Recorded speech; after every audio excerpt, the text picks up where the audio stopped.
What are you bringing to the table? Men are tired. I'm not bringing nothing to the table, baby. Sprinkle, sprinkle. If you want a woman to bring something to the table, go to IHOP. Go to the restaurant where you can tip her, baby. Sprinkle, sprinkle. Because if I bring something to the table, you're gonna be mad because it's gonna be another man who gonna not ask me to bring something to the table. And he gonna take care of the bill, them kids, and everybody else, and you if you look broke. Okay, sprinkle, sprinkle. That's how I roll. Yes, sir. I'd like to thank you for tapping in with the Already Canceled Social Club. Give us a like, share, subscribe. Keep that algorithm moving up. That's what's up. Let's get this show started. Woo woo.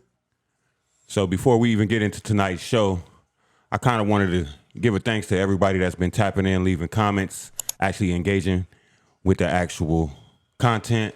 I appreciate that excellent vision. You know what I'm saying? Brains, what you got to say before we get started? Yeah, I want to thank everybody too, and just want to let everybody know it helps the conversation grow, The more we can talk about it, the more we can discuss it, the more that we can find solutions, to all these common, relationship problems or common society problems that we got going on. That's why we the Already Canceled Social Club. On this episode, we got a clip for you guys. I want y'all to just take it in, you know what I'm saying? I wasn't triggered by it, but it definitely inspired me to think a little outside the box and not just be so disrespectful and try to go into why is it this way? What do you bring to the table? Why does that question trigger so many modern women? Men are tired. I'm not bringing nothing to the table, baby. Sprinkle, sprinkle. If you want That's a woman to bring something to the table, go to IHOP.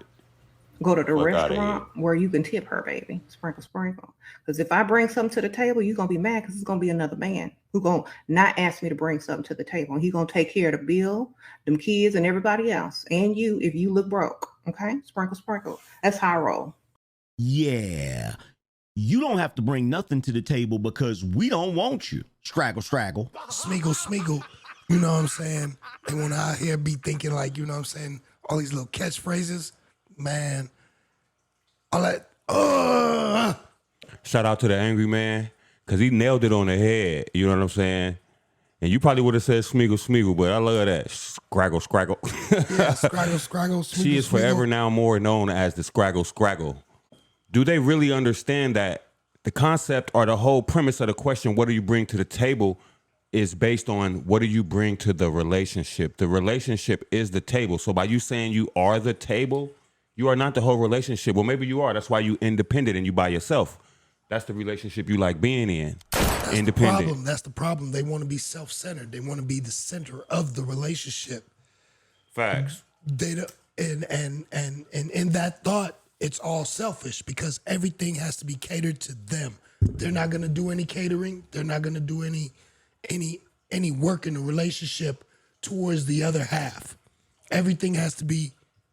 But in the dating process, the courting process, we're asked all kind of interrogational type questions. You know what I'm saying? Like, give an example.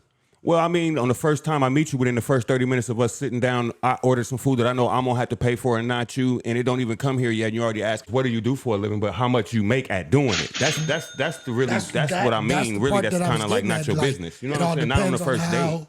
They phrase it, if you can tell that they're trying to the real question that they're trying to ask is, what's your earnings? So I can see how I can, prey upon you. That's what I was getting at. But why do you think they're so triggered by that, though?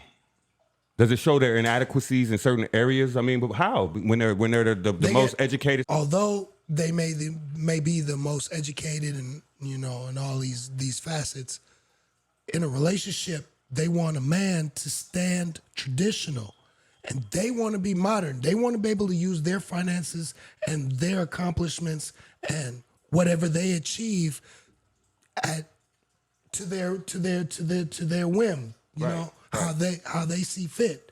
But you as a man in the relationship, you are to remain traditional and take care of them. So once you start questioning what a woman brings to the table, now it's saying that, oh, wait a minute. So you're not going to take care of everything and let me, use my finances as I see fit? And that's what I mean. Only reason why that triggers that response is a fear-based response.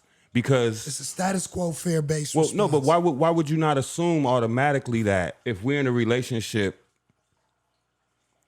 I'm going to provide as best I can? One, that shows that that woman really doesn't know the man that she's dealing with. What limits he's really willing to go to provide for her.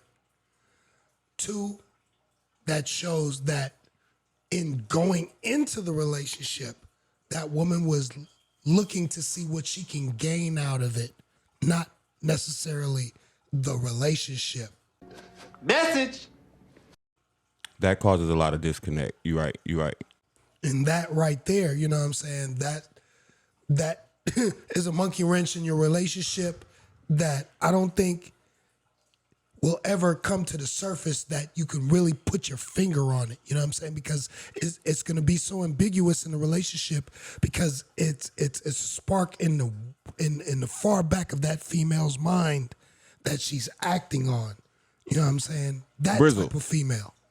Look, Gully, what about, and if I do bring something to the table, it's going to be another man. Straggle was on some bullshit. So, What? okay, that's what she said. If she brings something to the table, it's going to be another man, and he going to take care of me, the kids, and give you a little bread if that's what you need.